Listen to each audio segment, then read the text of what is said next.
आम्ही आज नारळ तोडलेला आहे इकडे. हे बघा आमचे गुरव साहेबांनी नारळ तोडला आहे. मस्त असा अख्खा काढलेला आहे त्यांनी. त्यांची आयडिया खूप भारी आहे. तर मी इकडे या नारळाचे मस्त तुकडे करतोय आणि मस्त साखर घालून बनवतोय. आता नारळाचे तुकडे करून बहुतेक झालेले आहेत. आता त्याच्यात मस्त साखर घालतो आणि साखर मिक्स करून ते आपण गावाला बघा काही लोक प्रसादी करतात तसं. असं फक्त एक खाण्यासाठी मी करतोय. आणि मला लहानपणीची आठवण आली. साखर घालून आम्ही खोबरा खूप खायचो. कोणी कोणी खाल्लेलं आहे कमेंट जरूर करा आणि सांगा.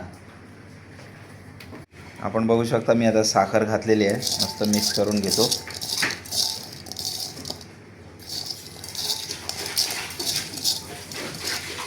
नारळाला छान साखर लागलेली आहे. आता मस्त खाऊया. वाव मस्त. खोबऱ्याला साखर लावून कोणी खाल्लेली आहे लहानपणी? कोणाला आठवण येत असेल तर जरूर कमेंट करून सांगा.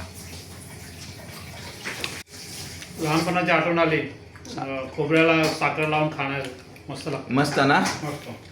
गुळ पण आहे. गुळात नको साखरेमध्ये मस्त लागते.